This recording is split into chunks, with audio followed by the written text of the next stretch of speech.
বন্ধুরা, সম্পূর্ণ পর্ব দেখতে চ্যানেলটি সাবস্ক্রাইব করুন।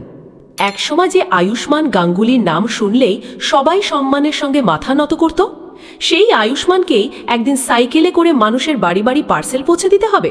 আর অন্যদিকে কুসুম নিজের পরিচয় লুকিয়ে রান্নার কাজ করতে গিয়ে এমন এক ঘটনার মুখোমুখি হবে যা মুহূর্তের মধ্যে সব কিছু ওলটপালট করে দিতে পারে। কুসুম নতুন কাজের বাড়িতে পৌঁছে যায়। বাড়িতে বড় একটি অনুষ্ঠানের আয়োজন চলছে। মনীষাদি তাকে রান্নাঘরে নিয়ে গিয়ে সবার সঙ্গে পরিচয় করিয়ে দেয়। কুসুম বিনয়ের সঙ্গে সবাইকে নমস্কার করে কাজে লেগে যায়। অল্প সময়ের মধ্যেই সে একের পর এক পদ তৈরি করতে শুরু করে। তার হাতের কাজ দেখে রান্নাঘরের অন্য কর্মীরাও অবাক হয়ে যায়। সবাই বুঝতে পারে কুসুম শুধু সাধারণ একজন রাঁধুনি নয়, রান্নার প্রতি তার অসাধারণ ভালোবাসা আর দক্ষতা রয়েছে। ঠিক তখনই রান্নাঘরে থাকা এক তরুণী কর্মী কুসুমের দিকে অনেকক্ষণ তাকিয়ে থেকে মনীষাদিকে আস্তে করে বলে, দিদি, এই মেয়েটাকে কোথায় যেন দেখেছি, মনে হচ্ছে টিভিতে দেখেছিলাম। কথাটা কুসুমের কানে যেতেই তার বুক ধরফর করতে শুরু করে। সে দ্রুত বিষয়টা অন্যদিকে ঘোরানোর চেষ্টা করে। মনীষাদিও হেসে বলে, আরে এখন কাজ করো, এত ভেবে লাভ নেই। কিন্তু সেই মেয়েটির সন্দেহ কিছুতেই কাটে না। সে বারবার কুসুমের দিকে তাকিয়ে থাকতে থাকে। অন্যদিকে দেখা যায় আয়ুষ্মান নতুন একটি ডেলিভারি কোম্পানিতে অস্থায়ী কাজ পেয়েছে। নিজের পরিচয় গোপন রেখে সে সাইকেলে করে একের পর এক পার্সেল পৌঁছে দিচ্ছে। প্রচণ্ড রোদ, ঘাম আর ক্লান্তি সত্ত্বেও তার মুখে কোনো অভিযোগ নেই। সে শুধু মনে মনে ভাবে, আজ ছোট কাজ হলেও একদিন আবার নিজের যোগ্যতায় মাথা উঁচু করে দাঁড়াবো। একটি বড় বাড়ির সামনে পৌঁছে আয়ুষ্মান দরজায় কলিং বেল বাজায়। একজন মধ্যবয়স্ক ভদ্রলোক দরজা খুলতেই আয়ুষ্মান ভদ্রভাবে বলে, স্যার, আপনার পার্সেল। ভদ্রলোক পার্সেল নিতে গিয়ে হঠাৎই আয়ুষ্মানের মুখের দিকে ভালো করে তাকিয়ে অবাক হয়ে যান। তিনি বিস্মিত হয়ে বলেন, আপনি কি আয়ুষ্মান গাঙ্গুলি নন? গাঙ্গুলি কোম্পানির উত্তরাধিকারী? আপনি এখানে ডেলিভারি বয়ের কাজ করছেন? প্রশ্নটা শুনে আয়ুষ্মান কিছু মুহূর্ত নীরব থাকে। তারপর হালকা হেসে বলে, কাজ কখনো ছোট হয় না স্যার, সৎভাবে উপার্জন করাটাই বড় কথা। ভদ্রলোক আয়ুষ্মানের কথা শুনে মুগ্ধ হয়ে যান।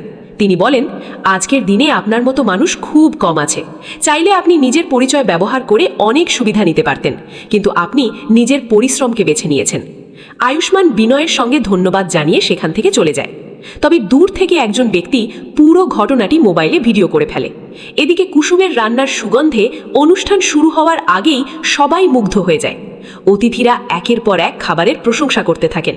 বাড়ির মালিকও খুব খুশি হয়ে কুসুমকে ধন্যবাদ জানান। ঠিক তখনই সেই তরুণী আবারও মোবাইলে কুসুমের একটি পুরনো সংবাদ প্রতিবেদন খুঁজে বের করে। ছবির সঙ্গে কুসুমের মুখ মিলিয়ে সে অবাক হয়ে যায়। সে ধীরে ধীরে অন্যদেরও বিষয়টি বলতে শুরু করে। কুসুম বুঝতে পারে তার পরিচয় হয়তো আর বেশিক্ষণ গোপন থাকবে না। অন্যদিকে গাঙ্গুলি বাড়িতে রাজশেখর জানতে পারেন যে শহরের বিভিন্ন জায়গায় কেউ একজন আয়ুষ্মানকে ডেলিভারি করতে দেখেছে। বিষয়টি শুনে তিনি হতবাক হয়ে যান। সিদ্ধার্থও বিশ্বাস করতে পারেন না, কিন্তু ইন্দ্রাণী গাঙ্গুলি কঠিন মুখে বলেন, যে নিজের সিদ্ধান্তে বাড়ি ছেড়েছে তার জীবনের দায়িত্ব তাকে নিজেই নিতে হবে। যদিও কথাগুলো বলার সময় তার চোখে এক মুহূর্তের জন্য অস্বস্তি স্পষ্ট হয়ে ওঠে। সন্ধ্যার দিকে আয়ুষ্মান ক্লান্ত শরীরে ঠাম্মার বাড়ি ফিরে আসে। তার হাতে সামান্য কিছু টাকা। সেই টাকাগুলো ঠাম্মার হাতে দিতে চাইলে ঠাম্মা অস্বীকার করেন। তিনি বলেন, এই টাকা আগে তোমাদের সংসারের জন্য রাখো, তোমাদের পরিশ্রমই একদিন তোমাদের সবচেয়ে বড় সম্পদ হবে। কিছুক্ষণ পর কুসুমও কাজ শেষ করে বাড়ি ফেরে।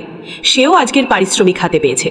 দুজনেই যখন নিজেদের উপার্জনের টাকা একসঙ্গে ঠাম্মার সামনে রাখে, তখন ঠাম্মার চোখ ভিজে ওঠে। তিনি বলেন, আজ তোমরা প্রমাণ করে দিলে সম্মান মানুষের কাজের মধ্যে থাকে, পদবীর মধ্যে নয়। কিন্তু ঠিক তখনই নতুন বিপদ সামনে আসে। যে ব্যক্তি আয়ুষ্মানের ডেলিভারি করার ভিডিও করেছিল, সে ভিডিওটি সামাজিক মাধ্যমে ছড়িয়ে দেয়। খুব অল্প সময়ের মধ্যেই ভিডিওটি ভাইরাল হতে শুরু করে। অনেকেই আয়ুষ্মানের সংগ্রামের প্রশংসা করে, আবার কেউ কেউ গাঙ্গুলি পরিবারের পতন নিয়ে নানা মন্তব্য করতে থাকে। পর্বের একেবারে শেষ দৃশ্যে দেখা যায় ইন্দ্রাণী গাঙ্গুলি নিজের মোবাইলে সেই ভিডিওটি দেখছেন। আয়ুষ্মানকে সাধারণ পোশাকে সাইকেল চালিয়ে ডেলিভারি করতে দেখে তার মুখের কাঠিন্য ধীরে ধীরে বদলে যায়। তিনি কিছু বলতে গিয়েও থেমে যান। অন্যদিকে কুসুম জানালার পাশে দাঁড়িয়ে আকাশের দিকে তাকিয়ে মনে মনে প্রার্থনা করে, হে দেবী মা, আমাদের পরিশ্রম যেন কখনো বৃথা না যায়।